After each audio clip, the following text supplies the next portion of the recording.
So this centipede has got something wrong with it. Basically, its head doesn't work anymore.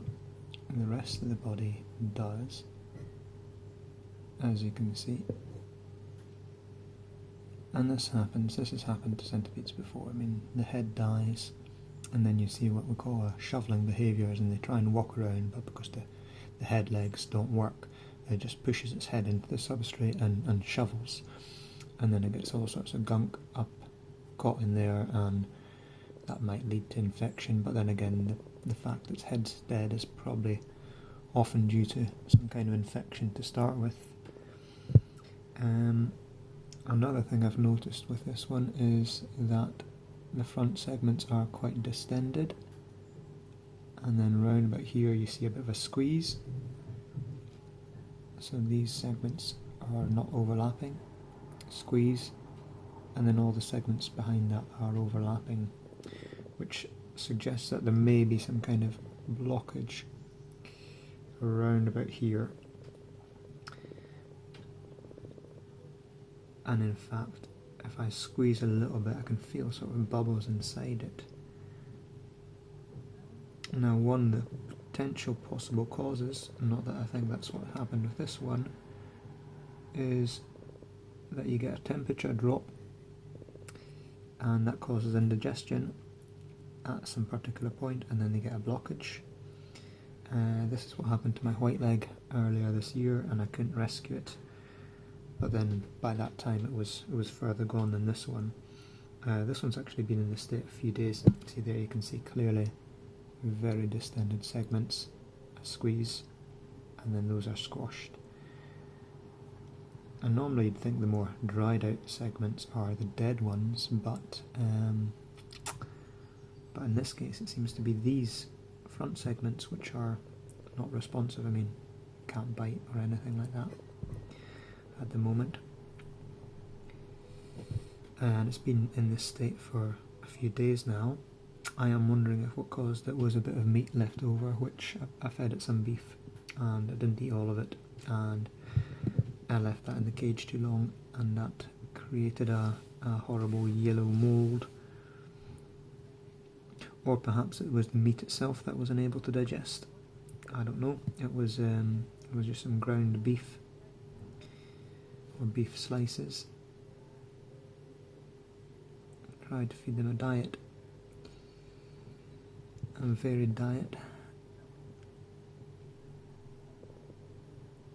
But then again, they are pretty complex creatures in terms of how everything works inside, so it's a bit hard to tell what is what.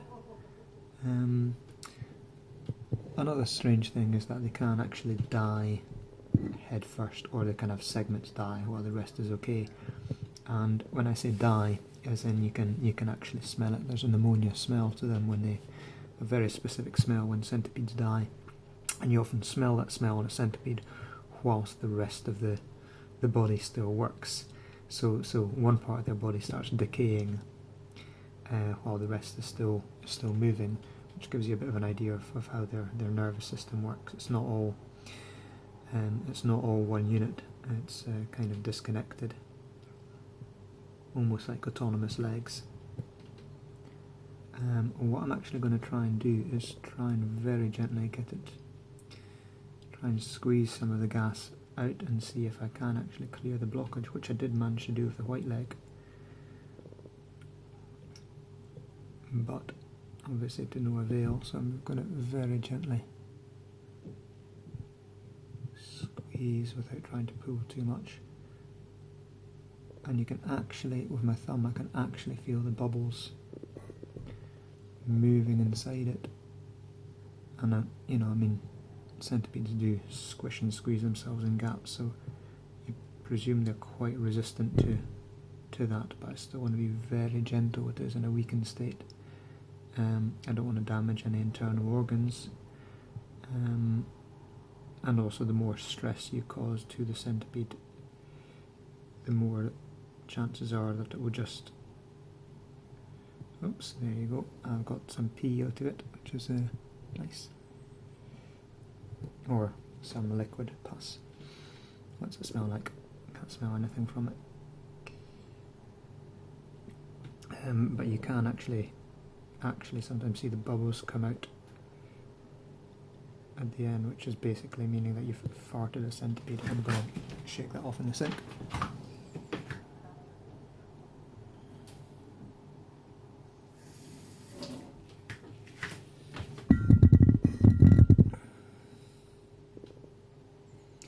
This is how you would sex a centipede, which I'm not going to do right now, not cause more stress to it.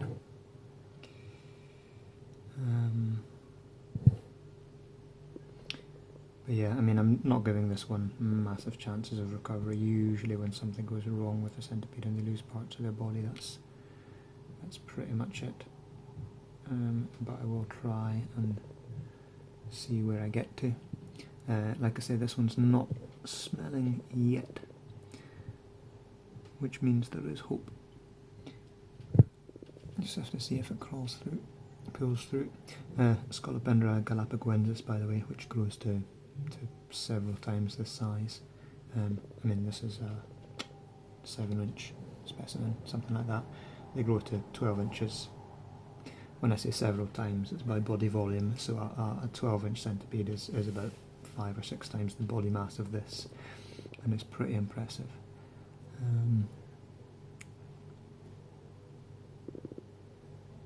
So yeah, thoughts and prayers for this wee dude.